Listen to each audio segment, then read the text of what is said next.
Tom's farm was his pride. Every morning he walked the rows of golden wheat, running his hand across the stalks that would soon be harvested. The fields weren't just crops, they were months of sweat, planning, and careful labor. To Tom, the land was sacred. That's why his stomach turned the first time he saw tire tracks cutting through the wheat. Long, ugly ruts sliced right across the rows, flattening stalks that would never grow back.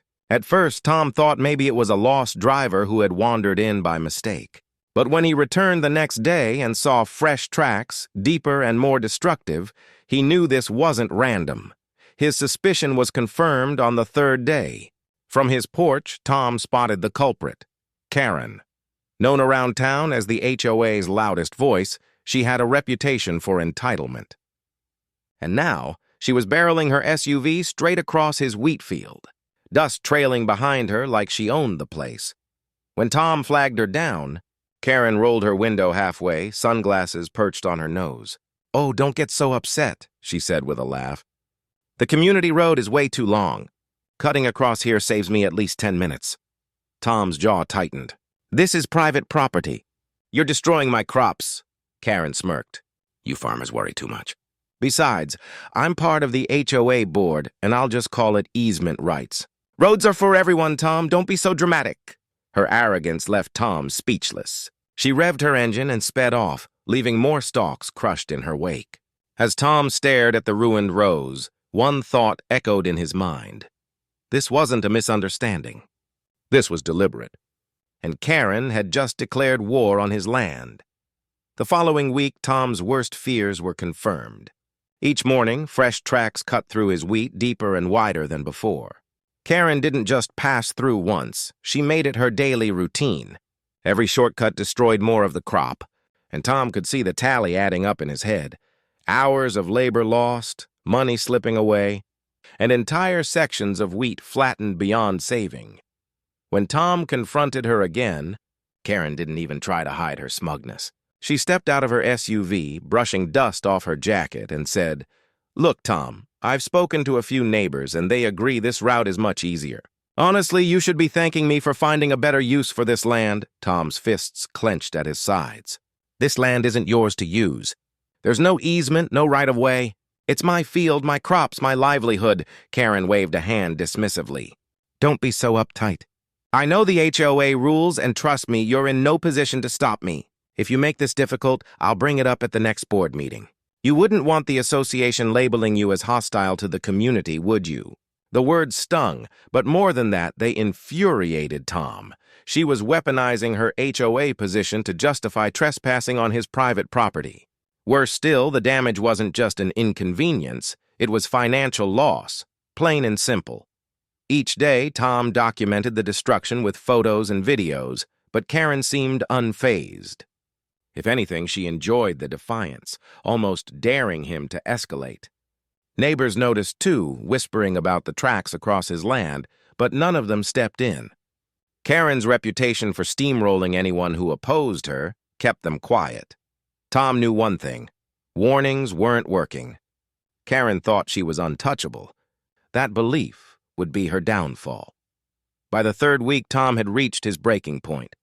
Every morning, he'd stand on his porch with coffee in hand, watching for the inevitable plume of dust. And right on schedule, Karen's SUV would plow across his wheat like a tank on parade. The sight churned his stomach. Each pass wasn't just ruining crops. It was a slap in the face, a reminder that she believed rules and boundaries applied to everyone but her. Tom tried reasoning once more. He approached Karen at the local grocery store, cornering her near the produce aisle. "Karen, this has to stop," he said firmly. "You're destroying hundreds of dollars worth of wheat every day. If this continues, I'll have no choice but to involve the sheriff." Karen smirked, plucking a bunch of grapes from the display. "Oh, please, Tom. Do you really think the sheriff is going to waste his time over some flattened grass? You'd just embarrass yourself. Besides, I've already talked to the HOA, and they agree this shortcut is harmless. In fact, some of them plan to start using it too. You should just accept it." Tom walked out of the store fuming. She was doubling down, and worse, she was trying to recruit others into her reckless behavior. He drove back to the farm, his mind spinning. He had been patient. He had been civil. but Karen's arrogance had crossed into outright bullying. That night, Tom sat at his kitchen table, staring at his phone. He had evidence. He had the law on his side. But part of him knew Karen would drag this out for months, with her HOA board connections and her endless excuses. He needed something immediate, something that would send a message she couldn't ignore. His eyes drifted toward the old barn window, where a shadowy figure stirred in the pen beyond. The beast bull, his prized territorial bull, snorted and pawed the ground as if reading his master's thoughts.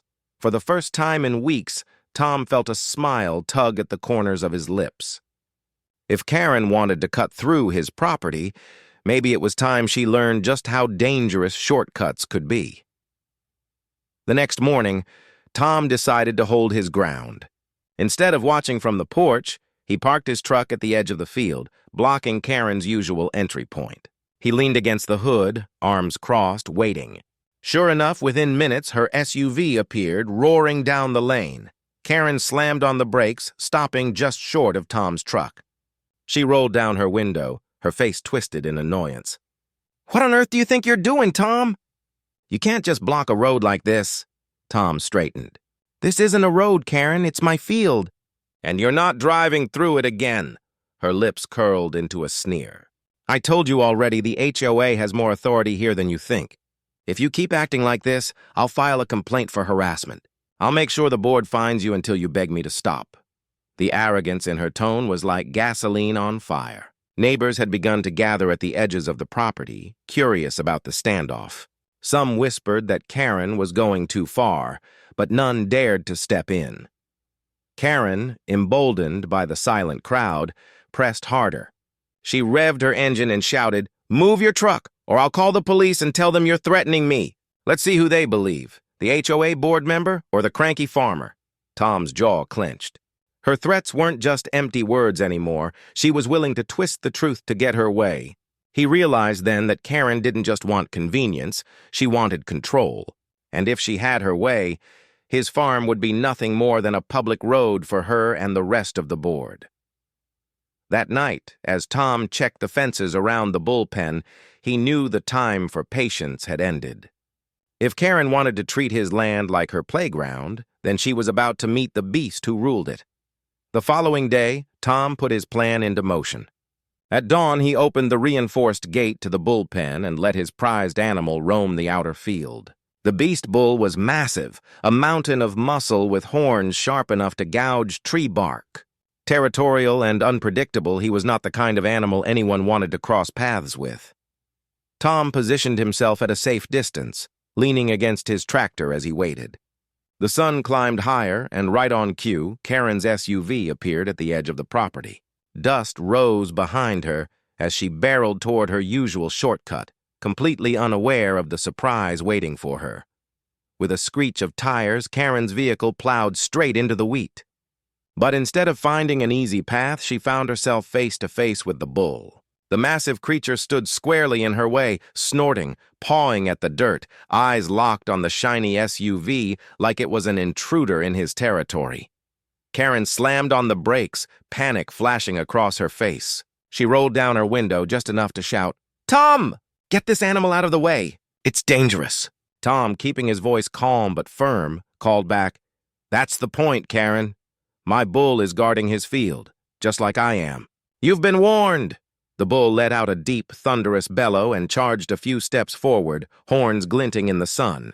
Karen shrieked, fumbling to put the SUV in reverse, tires spinning wildly as she tried to back out. She barely managed to retreat without getting rammed, the beast chasing her to the very edge of the field before stopping, snorting in victory.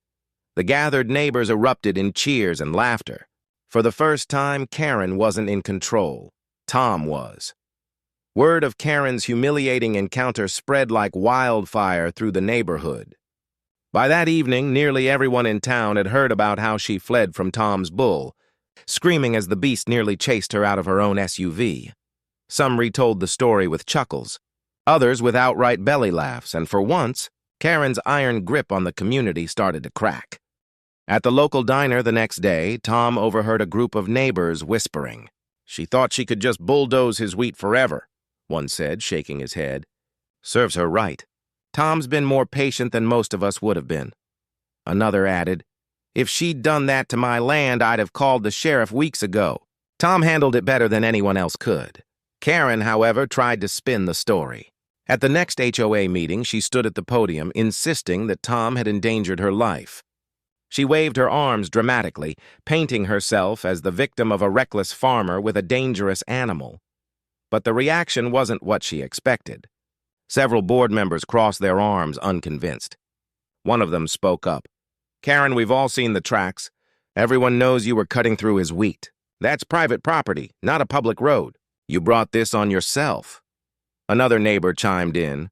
Frankly, I think Tom showed restraint. He could have pressed charges weeks ago, but he gave you warnings instead, and you ignored them. Karen's face flushed red as murmurs of agreement filled the room. For the first time, she realized the tide was turning against her. Her confidence faltered, and she stammered, You don't understand. I was just... But no one was listening. The community had spoken. Her antics had finally caught up with her, and now she stood alone. The very next week, the sheriff drove out to Tom's farm. After reviewing the photos, videos, and multiple neighbor statements, it was clear that Karen had been trespassing and destroying private property. The sheriff's words were firm. This stops now. If she sets foot or tire on your land again, we'll press charges.